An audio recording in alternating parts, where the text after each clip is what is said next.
How are you? Good. How are you? I'm good, thank you. I'm performing hand hygiene. My name is Whitney. I'm going to be your student nurse today. Can you please state your name and your date of birth for me? Kristen Knight, May 1st, 1970. Perfect, thank you. Are you in any pain today?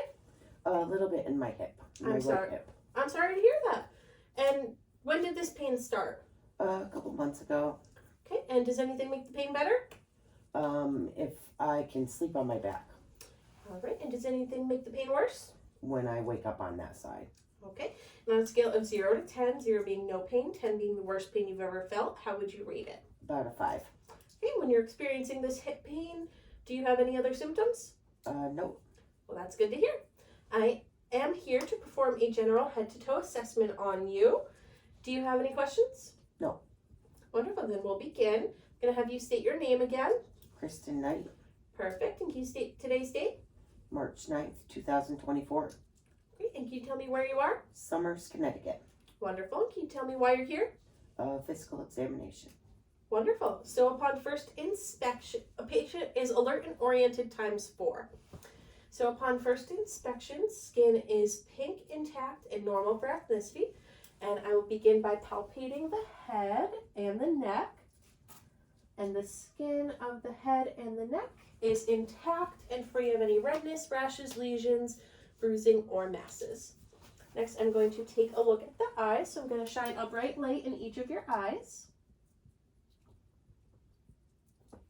And then I'm going to have you follow my pen with your eyes.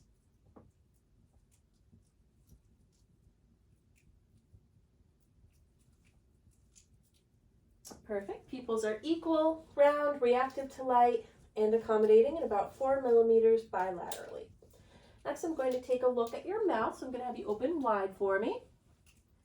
Mucous membranes are pink and moist and intact, free of lesions. There are no missing teeth or dentures, and I'm going to have you lift your tongue for me. Wonderful. Underneath the tongue is also pink and moist. All right.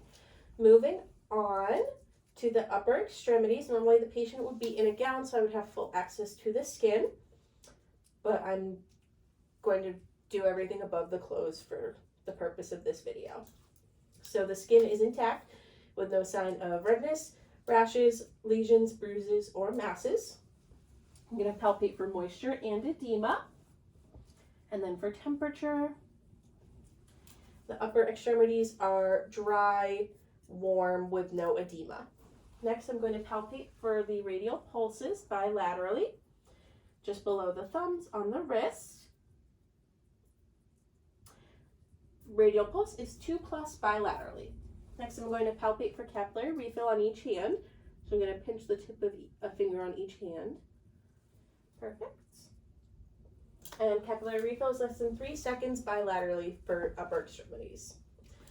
All right, I'm going to do some strength tests. So if you could squeeze my fingers as hard as you can. Wonderful, and try to pull me in. Great, and try to push me away. Wonderful. The upper extremities have a 5 out of 5 for strength for all exercises performed.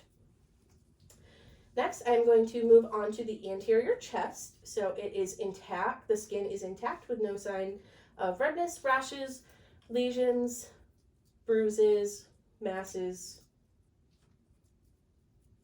or rashes. All right, so normally I'm going to listen to lung sounds now, and normally I would listen underneath the gown and have the patient take a deep breath for each of the 6 locations for the anterior chest. But for this video, I'm going to listen above the clothes and just tap each spot in the ladder formation. Starting with 1, 2, 3, 4, 5, and 6. And lung sounds are clear and equal bilaterally. And respirations are, the ease is regular and easy, no signs of cough, and respirations are unlabored. So moving on, I'm going to listen to the heart sounds now. And again, I would normally listen underneath the gown. I'm just going to tap each one. So first is aortic, then pulmonic, then Erb's point, then the tricuspid, and finally the mitral. And heart sounds are standard S1, S2 with no abnormal sounds noted. So if you could please sit up for me so I can inspect the posterior chest. All right, so the posterior chest is intact with no sign of redness, rashes, lesions, bruises, or masses. And again, I would normally listen underneath the gown, but I'm going to tap each of the 8 posterior lung spots instead of having her take a deep breath for each one.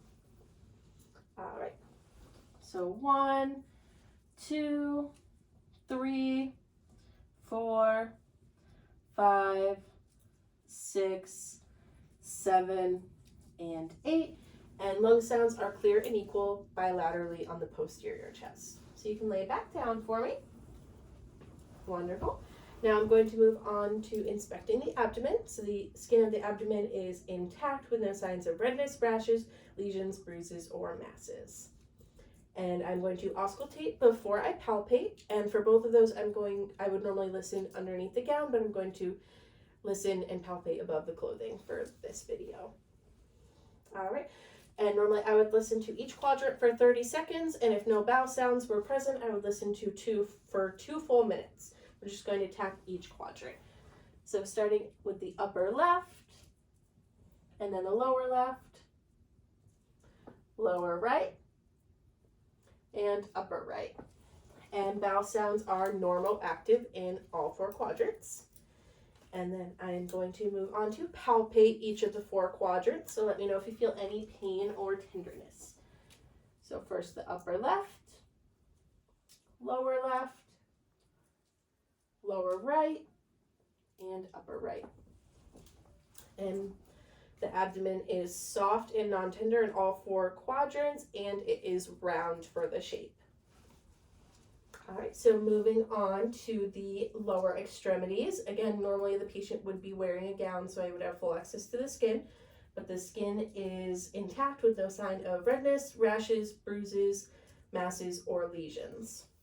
So first I am going to palpate for moisture and edema, and then for temperature. And the lower extremities are warm, dry, and with no edema. Next, I'm going to feel for pedal pulses. And pedal pulses are 2+ bilaterally. Next, I'm going to assess for capillary refill. So I'm going to pinch a toe on each foot. And capillary refill is less than 3 seconds bilaterally. Finally, I'm going to do some strength testing and range of motion exercises for your lower extremities. So for your left leg, I'm going to have you bend at the knee and bring it up towards your chest for hip flexion. Thank you. And then the same for the right for hip flexion again. And both lower extremities are a 5 out of 5 for hip flexion bilaterally. I'm going to have you push against my hands like a gas pedal. Perfect. And then against them the other way. Wonderful. For plantar flexion and dorsiflexion, the lower extremities are a 5 out of 5 bilaterally as well. That concludes our head to toe assessment. I am all done. Do you have any questions for me? No. Wonderful. Well, I hope you have a wonderful rest of your day. The provider will be in to see you shortly about your hip pain, and I'm performing hand hygiene.